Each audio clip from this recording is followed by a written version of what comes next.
Thinking Fast and Slow, book review. I finished reading this book recently. It was written by Daniel Kahneman and it was published in 2011. Daniel is a professor of economics.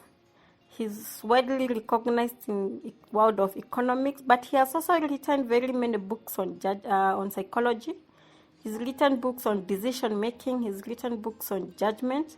He's also written books on cognitive distortions. This is one of the books that he's written on the relationship between economic models and psychology. My key takeaways from this book are when he explains about System 1 and System 2 thinking. And he also explains the concept of dual selves, where he talks about the experienced self and the remembering self, the part of you that remembers events and how they happened, and the part of you that experiences those events and live in the moment. So just as a brief, System 1 is a system that is mechanical, and this system relies and depends heavily on your ability to remember experiences. It is a system that relies on skill, like driving a car, cycling a bicycle, taking a meal. It depends on repetition and consistency and does not involve a lot of thinking, and the execution is quite fast, yeah? System 2 requires a lot of thinking, and System 2 applies a lot of rational thinking, interpretation of data, and it is the slow part of thinking. So, just to help you understand, System 1 and System 2, yeah?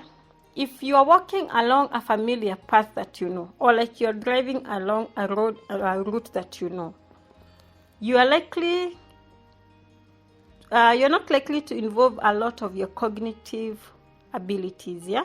This is where you find some drivers say that gari inajua nyumbani, because you've been using that road for long. You know where the bumps are, you know where there are potholes, you know all the exits in case you are using a super highway. You know so much about that road, so you can be able to think about other things even when you're driving. But if you go to drive along a new road, it is unlikely that you get to think about so many things because you need to involve a lot of your thinking.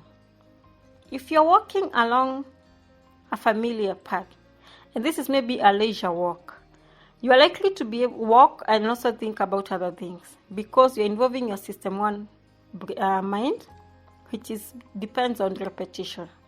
But if you're driving, or if you're walking along a path that you don't know and you're walking at a faster pace, it is unlikely that you will be able to think about other things or solve a mathematical problem or whatever it is. Or your mind will focus on learning the familiar path and whatever you are doing, okay? So why are these systems important? Why do you need to study them? The first thing that the author tells us is about the concept of duality and collaboration. And the author says that which system you use depends a lot on the effort you're expending. If you're doing something easy, you're going to use System 1, yeah? If you're doing something technical, you're going to use System 2.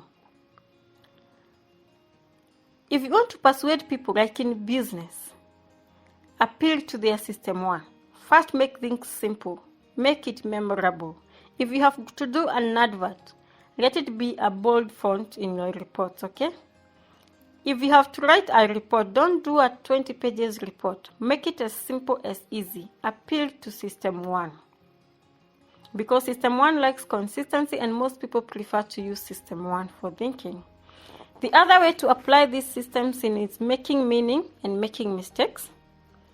System 1 prefers the word to be linked and to be meaningful. So if you're dealing with two discrete facts, it will assume that both of them are well interconnected, okay? And you notice that System 1 is also responsible for anchoring. This is where you unconsciously tie your thinking on a topic to information which you have recently encountered. The other thing to notice is that people seize on vivid examples to shape their fears and plans for the future. A key example to give is that media coverage will take dramatic events which are also infrequent, and they give it a lot of airplay. These are like accidents and disasters. So every time you're watching the news or you're watching the media, you're thinking about accidents and disasters, which are unlikely to happen. But you will fail to think about obesity, which is happening every day because the media is not covering that. Okay? And something else you'll notice is that people also reason incorrectly when they don't recognize the regression to the mean. The other reason why we need to focus on this thing, as the author suggests, is because of distorted reality and optimism. Simplification is at work in the narrative fallacy, or the mind's inclination towards the plain, tangible, and cohesive, instead of the theoretical, contradictory, and the vague. People derive meaning from stories that emphasize individual characteristics like virtue and skill, but they discount the role of luck and statistical factors. And there's something else also called hindsight bias, which the author says will distort reality by realigning your memories of events to line with the new information.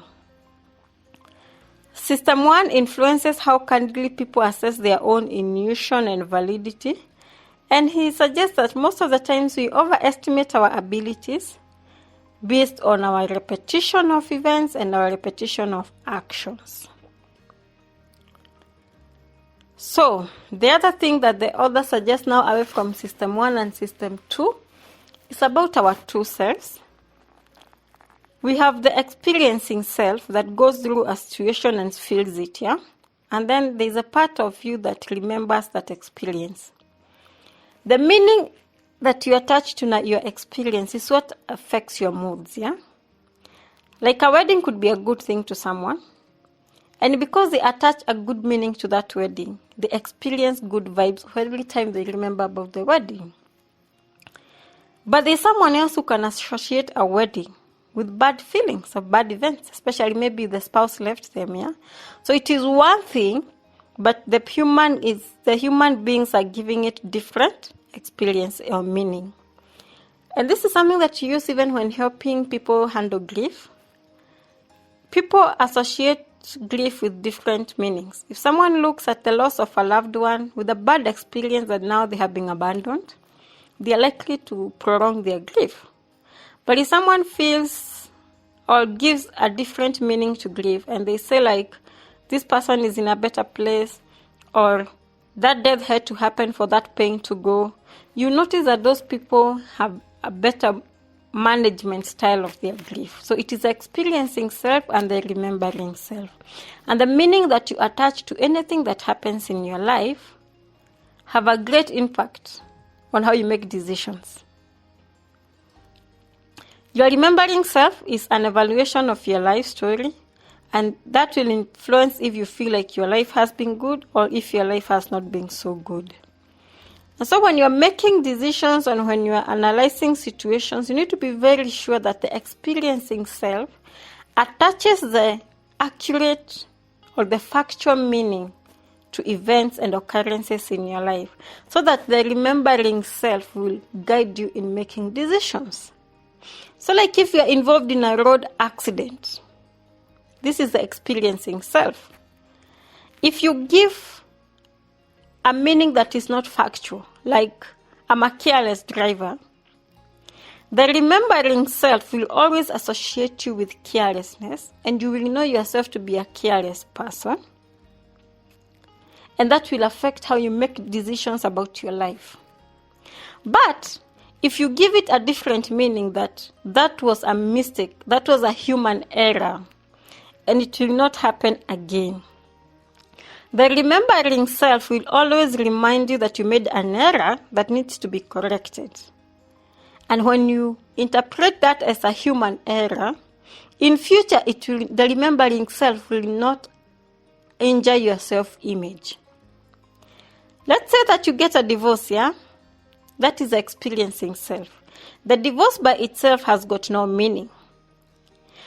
If the experiencing self gives it a wrong meaning, like you are a failure, you tell yourself you are a failure, the remembering self will always associate you with failure, and that will have a negative impact on how you try things in future, how you view your abilities at work, how you view your capabilities as a parent. Because a remembering self, you always remember you are a failure based on the meaning you gave the divorce. If the experiencing self gives the divorce a meaning of this is freedom, okay? This is salvation from slavery or salvation from torture or whatever it is. Your remembering self will always remind you that you're now safe, you're now free, and you'll find yourself making better decisions that affect your finances. So those are the key concepts in this book. I will say that on a scale of 1 to 10, I would recommend this book at number 7. But I would say that this book is difficult.